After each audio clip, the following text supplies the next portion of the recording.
दोस्तों, 17 सितंबर 2024 गणेश विसर्जन से पहले घर ले आना यह एक गुप्त चीज होगी।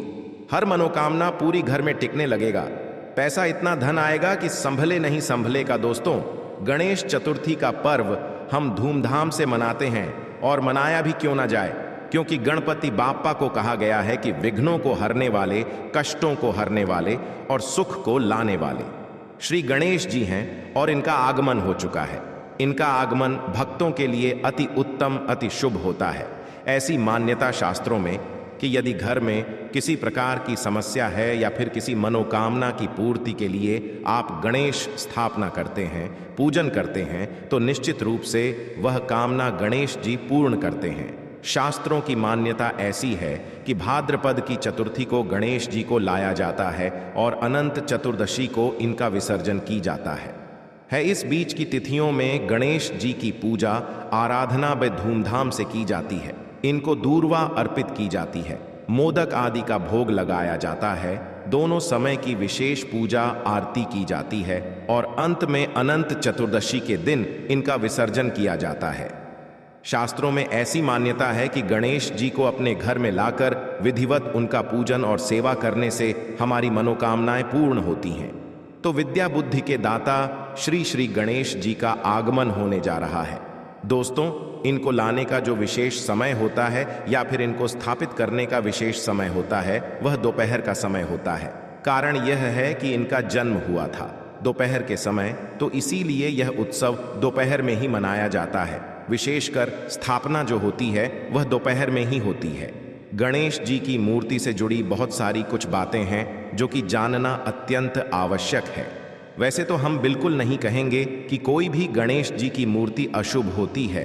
उसके मायने उसके कारण बदल जाते हैं, क्योंकि जैसे हमारे शास्त्रों की मान है कि बहुत बड़ी मूर्ति की पूजा सेवा हम अपने घर में नहीं कर सकते, तो ऐसा बिल्कुल मतलब नहीं है कि आपके घर पर रखी हुई बड़ी मूर्ति अशुभ है।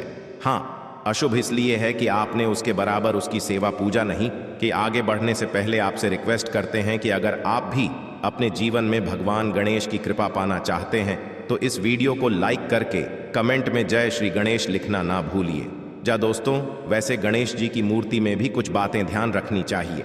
यदि आप गणेश जी की मूर्ति को लाने जा रहे हैं तो एक चीज का ध्यान रखें कि मूर्ति किस चीज की ला रहे हैं, यह भी आपकी कामनाओं के ऊपर आधारित है। सबसे शुभ जो मूर्ति होती है, श्रेष्ठ मूर्ति होती है, वह सफेद आग की झड़ से जो गणेश जी निकलते हैं, जिन्हें श्वेता गणेश बोला जाता है, वह मूर्ति सबसे शुभ होती है। तो यदि इस प्रकार के गणेश जी को आप अपने घर में लाते हैं तो रिद्ध सिद्ध लक्ष्मी या फिर किसी भी कामना के लिए आप लेकर आए, यह मूर्ति बहुत ज्यादा श्रेष्ठ होती है। लेकिन यह मूर्ति बहुत कम प्राप्त होती है, क्योंकि जब आग का पौधा काफी पुराना हो जाता है तब उसकी जड़ से गणेश जी की आकृति निकलती है और यह आकृति काफी शुभ होती है।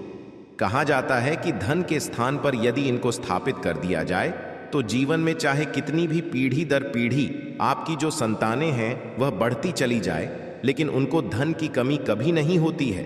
तो खैर चलिए, ये गणेश जी तो नहीं मिलेंगे, यदि मिले तो जरूर लाइए। और आपको एक चीज ध्यान रखनी है, यदि आप अपने घर में पूजा प्रार्थना के लिए गणेश जी की स्थापना करना चाहते हैं, इनको रखना चाहते हैं, लाना चाहते हैं, तो आप हमेशा बैठी हुई प्रतिमाएं ही लाए, क्योंकि शास्त्रों में कहा गया है कि बैठे हुए गणेश की पूजा आराधना घर में करने से लक्ष्मी की कृपा होती है, कामनाओं की पूर्ति होती है। तो यदि घर में आप गणेश जी को लाने की सोच रहे हैं या फिर लाने वाले हैं तो बैठी हुई प्रतिमा का ही चयन करें। अगली चीज है कि गणेश जी की प्रतिमा लाते समय घर के लिए लाएं या फिर ऑफिस के लिए लाएं, उसमें फर्क हो सकता है। आपको बताना चाहेंगे कि यदि आप अपने ऑफिस, दुकान या फिर अपने प्रतिष्ठान में लाकर के इनका पूजन आराधना करके विसर्जन करना चाहते हैं तो ऐसे में आप खड़े गणेश की प्रतिमा भी ला सकते हैं। कहा जाता है कि इससे व्यापार दिन दुगुनी रात चौगुनी पड़ता है। यदि कोई कला वर्ग के विद्यार्थी है, यानी कि नृत्य गायन इत्यादि के, तो वे खड़े गणेश जी की प्रतिमा लाकर पूजन विसर्जन कर सकते हैं। बस घर में जो आपको प्रतिमा लानी है वह बैठे हुए गणेश की प्रतिमा लानी है, यह ध्यान रखें। प्रतिमा लाते समय एक चीज का ध्यान आपको और रखना है। घर में प्रतिमा लाते समय आपको वाममुखी गणेश जी ही लाने हैं। वाममुखी का अर्थ हुआ बाएं की तरफ मुड़ी हुई सूंड वाले गणेश की प्रतिमा। यह घर के लिए ज्यादा शुभ होती है। अब दाहिनी तरफ जब मूर्ति की सूंड होती है, उस मूर्ति के लिए पूजा और सेवा की अधिक आवश्यकता होती है। इसलिए कहा जाता है कि गणेश जी की प्रतिमा हमेशा वामुखी होनी चाहिए, यानी बाई तरफ सूंड जिनकी घूमी हुई हो वही गणेश शुभ होते हैं हमारे घर के लिए। अन्यथा जो दाईं तरफ सूंड वाले गणेश होते हैं वह जल्दी रुष्ट होते हैं। यदि हमसे कोई भूल हो जाए तो रुष्ट होते हैं। अभी इसका अर्थ आप यह बिल्कुल न समझे कि गणेश की प्रतिमा किसी के लिए कल्याणकारी नहीं होती है। ठीक वही बात जो कि हमने आपको उदाहरण से समझाई कि बड़ी मूर्ति भी श्रेष्ठ होती है, लेकिन हम घर में नहीं रख सकते क्योंकि हम उनकी उचित पूजा सेवा आराधना नहीं कर सकते। उसी तरह जो दाएं तरफ सूंड वाले गणेश जी होते हैं, उनको अत्यधिक सेवा प्रार्थना की जरूरत होती है जो कि हमसे नहीं हो पाती है। तो इसीलिए एक नियम बनाया गया है कि गृहस्थ धर्म योद्धा करना चाहिए, फिर विसर्जन करना चाहिए। जैसा कि आप सभी जानते हैं कि प्लास्टर ऑफ पेरिस की मूर्तियां उतनी श्रेष्ठ नहीं होती हैं, और यदि आप मिट्टी के गणेश जी लाते हैं, पूजन करते हैं, विसर्जन करते हैं तो यह ज्यादा श्रेष्ठ होता है। यदि आपको इस तरह की गणेश की प्रतिमा मिले तो अधिक श्रेष्ठ है। अब बात करते हैं रंग की। किस रंग के गणेश जी की प्रतिमा लाना आपको बहुत शुभ होगा? तो देखिए, केसरिया रंग के गणेश की प्रतिमा लाते हैं तो सर्व सुखदायक केसरिया रंग के गणेश होते हैं। दूसरी चीज, हरे के रंग के गणेश की प्रतिमा भी रखी जाती है। अलग अलग कामनाओं के लिए अलग अलग तरह के गणेश की प्रतिमा रखी जाती है। यदि आप संतान प्राप्ति के लिए गणेश जी की प्रतिमा लाना चाहते हैं, उनका पूजन विसर्जन करना चाहते हैं, तो गणेश जी का जो बाल रूप है वैसे ही प्रतिमा लाकर के पूजन कर अनंत चतुर्दशी के दिन इनकी विदाई करें, इनका जल में विसर्जन करें। इस बात का ध्यान रखें। और यदि आप घर में मूर्ति रखना चाहते हैं तो बहुत छोटी सी 3 इंच से छोटी मूर्ति घर में लाकर के घर के मंदिर में स्थापित कर सकते हैं, तो आप ऐसा ही करें। अब बात करेंगे स्थापना की। आपको एक चीज और बता दें कि कई लोगों के प्रश्न आते हैं कि गणेश जी की प्रतिमा 6 तारीख को हम ला सकते हैं या फिर 7 तारीख को लाएं, किस दिन लाना शुभ होगा? तो देखिए, गणेश जी को गणेश चतुर्थी के दिन लाना ही शुभ होगा, जो कि 7 तारीख को है। 6ठी तारीख को हरितालिका तीज जैसे समाप्त होगी। 7वीं तारीख को आप गणेश जी को ला सकते हैं। गणेश स्थापना का जो सबसे शुभ मुहूर्त है वह 11 बजे से प्रारंभ होकर दोपहर 1 बजे बजा तक है। इस बीच आप गणेश जी की प्रतिमा लाकर उनकी स्थापना कर सकते हैं। गणेश जी की स्थापना की बड़ी साधारण सी विधि है। सबसे पहले तो आप मंदिर के बाहर बैठ जाएं। मंदिर में तो बहुत सारी मूर्तियां होती हैं, लेकिन आपको मंदिर के जो देवता हैं उनसे अलग रख करके यदि आपने चौकी लगाई तो यह ज्यादा श्रेष्ठ माना जाता है, क्योंकि आपने अलग से कोई बड़ा अनुष्ठान किया है। इसीलिए आपको अलग से लाल रंग का कपड़ा इसी चौकी पर बिछा करके उस पर आपने जो नई मूर्ति प्रतिमा लाई है या फिर आपके घर में जो पड़ी हुई प्रतिमा है, आप उनको भी बहुत अच्छी तरह से साफ करके, यदि की प्रतिमा है तो स्नान वगैरह कराएं, और यदि फोटो है तो भी आप उसकी स्थापना कर सकते हैं। घर में पड़ी हुई मूर्ति की भी आप स्थापना पूजा कर सकते हैं, और नई मूर्ति लाते हैं तो भी आप उनकी पूजा स्थापना जरूर करें। और आपको कलश जरूर रखना है। कलश आप सभी जानते हैं, कलश में ही हम देवताओं का आवाहन करते हैं। तो कलश रखने की विधि इस प्रकार है कि नीचे चावल का अष्टदल कमल बना लें, या फिर यदि आपके घर में बहुत चूहे हैं तो चावल का ना बनाकर आप थोड़ा सा रोली और हल्दी मिला करके बना लें, और ओम बना लें, स्वास्तिक बना लें। उसके ऊपर कलश रखें। कलश में एक सिक्का डाल दें, हल्दी डाल दें, सुपारी डाल दें और थोड़ी सी दुर्वा डाल दें, क्योंकि ये पूजा हम गप करने वाले हैं। दुर्वा जहां होती है वहां शुभता जाती है। उसके बाद आपको क्या करना है कलश रखने के बाद गणपति की पूजा में यदि मूर्ति धातु की है तो आप उनको स्नान कराएं, पंचामृत से स्नान कराएं, और उनको चंदन इत्यादि और धूप दीप दिखाना जो साधारण विधि होती है, उस प्रकार आपको पूजा आराधना करनी है। अब बारी आती है गणेश जी को वस्त्र अर्पित करने की। मूर्ति आप लाए हैं, बड़ी मूर्ति है, तो आप उनके लिए कोई बड़ा सा कपड़ा जैसे कि लाल रंग का, पीले रंग का कपड़ा लेकर आए, या फिर रेडी वस्त्र भी मिलते हैं। तो जैसी आपकी क्षमता है वैसे गणेश जी को वस्त्र लाए, कुछ नहीं कर सकते हैं। तो मौली धागा, जिसको हमारे शास्त्रों में वस्त्र का स्वरूप मानकर देवताओं को अर्पित किया जाता है, तो वह भी अर्पित कर सकते हैं। और अंत में गणेश जी को मोक्ष सिद्ध के लिए पान जरूर अर्पित करें, क्योंकि गणेश जी को यह विशेष प्रिय होता है। तो आप उनको पान जरूर अर्पित करें।